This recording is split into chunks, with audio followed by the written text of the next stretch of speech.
Hey, it's me again, and I'm driving, and I shouldn't be vlogging. I don't know why, that it just seems to be that I'm motivated to make vlogs while I'm driving. It's probably not the best habit, but what I'm here to talk about today is about consistency when creating content and some tips that I've found that helped me, even though I also kind of want to just open up about how bad I am at being consistent. And this sounds so douchey because every YouTuber does this, and I know that I don't know, but I also want to just thank everyone who has been watching. Like, now I understand why YouTubers are always like, thank you guys so much.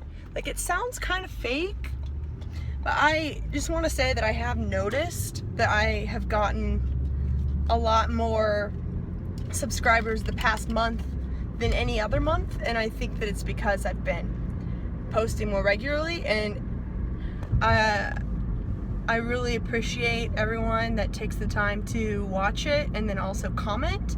It's really motivating for me because, you see, for a very long time what I'm about to say is that, so I went to journalism school. I'm very, very into creating content, and that is good, but it's also to my detriment that I think that a lot of YouTubers that were able to just blow up or something were because they were doing it because they liked doing it, and it was just a way to express themselves, and they got better as they went. So for me, I know what good content looks like, and so that almost holds me back from creating content because I'm trained to create content. My media was emerging media, and I took a lot of classes on why and how things go viral and how to engage with your audience online and all those sort of things. And so I know the things that you're supposed to do in order to get a following and in order to have an online platform, in order to have content, but those things are freaking hard. They are, and I don't always have time in the day to do them, and that's why I want to talk about consistency and how it's been so hard for me. You see, I've sort of, my logic has been, whenever I feel like posting a video, whenever I feel motivated to make a blog or a podcast or a vlog, or to make a more edited video that isn't rambling, my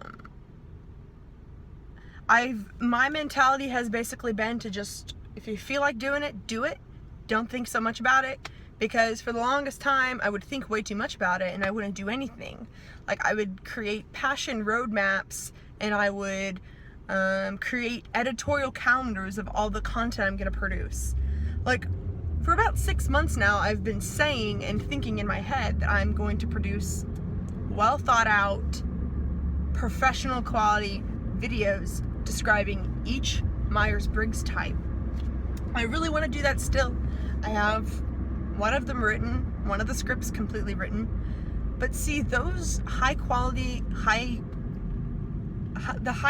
content takes time, and it takes energy, it takes brain space. And since I write all day and create content all day for my job, it's really hard to access that brain space. Whenever I'm done, I just want to completely not use that part of my brain anymore, which is why I've been doing a lot more casual vlogs, because I found that that's one way that I can get my ideas out there without being super perfectionistic about it and just say something that is better than nothing. But it is still hard for me because I know that I could be doing so much better, and the more comments I get and the more followers that I get, you have no idea how encouraging it is to me, because part of me just thinks, like, well, people hear what I have to say and I'm not even trying. So imagine how successful I could be if I tried. That's kind of what I've been telling myself lately. is if I actually tried, and if I actually made content that I'm super proud of, imagine what it would look like then. But then part of it is I think I'm afraid of doing that and then it not being successful.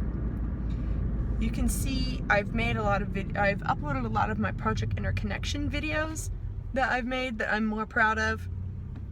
It doesn't really address a niche audience, and the headlines aren't super searchable, so that's part of it, and I know that. This is totally rambly, and I'm sorry. I'm trying to get somewhere. I was just talking to a friend who is also like trying to start blogging more, and we were talking about how important it is to do the things that you have the energy to do in order to maintain momentum and to not get discouraged if you aren't doing the very best that you know you could be doing. Gosh. But yeah, that's something that I really wish that I could get better at, is being more consistent and being like, I have the energy to do one video a week, or I have the energy to do one a month. I don't know, but just pick one and at least go with that.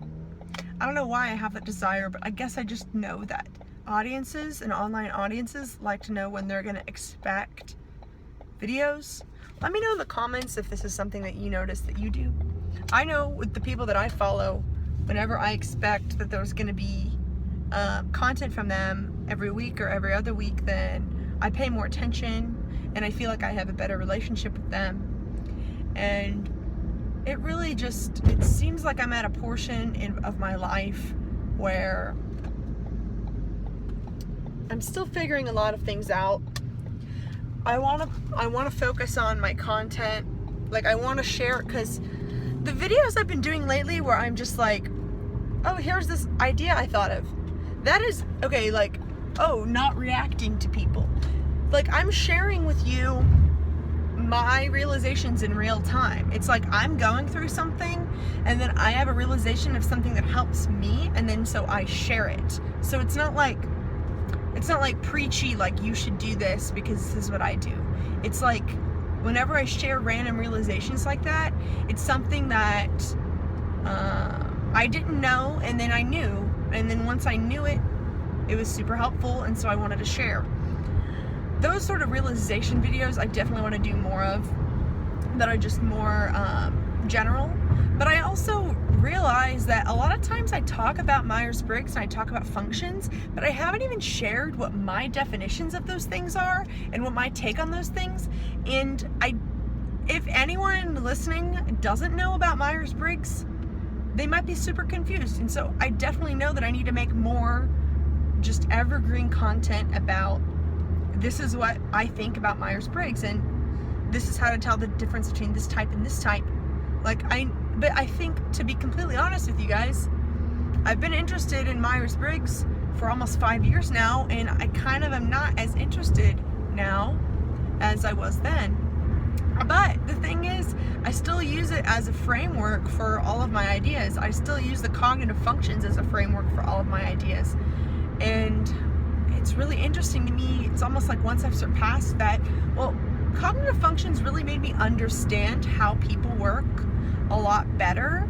And so now whenever I theorize about content creation or entrepreneurship or spirituality or anything like that that I'm interested in, I use cognitive functions as a framework to understand why things are and why there are discrepancies in the way that people behave. And so it's great. I think it's really helpful. It's even helpful when I'm interviewing people as a journalist to think about, oh, I think they might be this type, so maybe I should ask them, maybe I should act this way or whatever. But yeah, I put a lot of pressure on myself for my content and the things I'm saying to be as good as I know they can be, and perfect is often the enemy of good. And so what I'm trying to do is bring good to you and hopefully gain the energy for me to share more things that I consider perfect.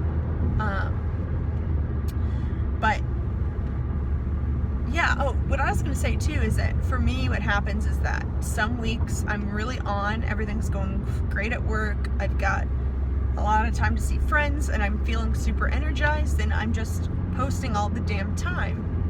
It's not just on YouTube, but like on Facebook too. Like I'll go through like one day where I wrote a blog, I did a vlog, and I organized a bunch of shit. And then I'll go like 5 days not doing anything. And it really just depends on my mood. I don't know if any other ENFJs out there listening relate to that. I feel like I'm so dependent on my mood. And so what I've really been focusing on lately is how do I make myself a more consistent and a more whole person so that I don't have to live a life where I'm so dependent on my mood. How can I feel comfortable all the time? How can I feel like the food that I'm eating is rejuvenating me, and the friends that I'm around are there for me, and my job is rewarding? I want to make sure that I'm fully supported by my environment so that I don't live a dramatic life where I'm dependent on my mood swings. That's not a good way to live. It's not a good way to be productive. And man, like things will just trigger me, like at work, like they're like people will nonchalantly disrespect me, and I will just completely spiral, and I won't have any energy to do anything. I'll be like, gosh, like they don't even know how disrespectful that was because they are so in their own heads. They aren't thinking about others. Why do people not think of others? Why do people not think about how they impact people? That was so painful. Fuck you, I hate you. And I will just like go in this thing, and it takes me a bit to dig myself out. And those things get in the way. It's probably just the life of being a feeler. Like, why do you think that feelers are looked down on as not being as smart?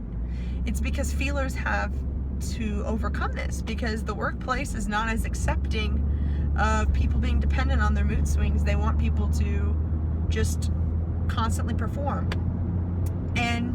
But if you're a feeler, or if you're someone that relates to this, no matter what type you are, this is a gift. To be able to understand your emotions, process your emotions, and react off your emotions is a gift. It helps you connect with audiences, and it helps you express yourself, and it helps you understand problems and understand how other people might see something different. That's a gift, and you deserve for it to be a gift. You don't have to feel trapped. And so, I don't know, I'm just trying to think about what things that I could do that can help me be more consistent and help me have more energy. I've been getting into minimalism lately. I've been changing my diet. I'm interested in veganism. I am trying to transition more to a more plant-based diet and eat healthier, meal prep, like do yoga, like all these things that I know are supposed to create mind, body, soul balances. My body a lot of times is not balanced. I just don't think about it. A lot of ENFJs, a lot of intuitives, especially NJs, tend to just forget about their body. Just a fun fact. Well, NPs will not be good at their body, but NPs are more likely to sort of freak out about, oh my gosh, like I gotta do whatever for my body. Like they'll go on crazy diets or whatever. Like NJs just completely think it's irrelevant, but they tend to. These are all, just as Myers-Briggs is a preference and a tendency, these assumptions about the theory are also tendencies. Everyone's different. But it feels very unfamiliar for me to think about things like household chores and cleaning my room and those things, but I have noticed a huge difference whenever my room is clean. I moved out of my parents' house like 3 weeks ago, and something that I've been really thinking about a lot is cleaning my room and creating habits in my space. And I might even film a room tour. I'll tell you something else that really trips me up is that I feel like I have to pick one topic and go with it. I feel like if I want to talk about minimalism or veganism, or if I want to talk about astrology, that people won't want to hear it because they're only subscribed because of Myers-Briggs, and it makes me think, oh, well, should I just start a new channel or whatever? But you know, I think it might be good for me if I just embrace the fact that I have other interests and just explore and see what sort of niche I find, as opposed to trying to have the niche in mind before. I don't know. As you can see, I'm a very intentional person. I'm not the best at just going with things and seeing where they end up, because I think that when you're intentional, it's more likely to work out. But I also know that you can't be super intentional, that it stops you from moving. And so I guess this is just me trying to come to terms with moving forward, growing into myself, sharing my voice, growing into my voice, you know, like all that shit that's so exciting. So yeah, trying to have more consistent energy flow so that I can consistently share more often. Trying to come to terms with the fact that I might not only want to talk about one thing all the time, and that I might want a variety. Trying to come to terms with the fact that it doesn't have to be perfect, and you know, it doesn't need to be the top quality. I need to not judge myself so much and just be okay with just be proud of myself for doing something, you know. Well, thanks for listening. Honestly, I'm just very aware right now of how awesome this is as an outlet for me. Like, I basically just was able to come to all these takeaways just from talking and listening to myself talk. It's really quite amazing. I really need to do this more often, because this isn't just about, oh, growing my content.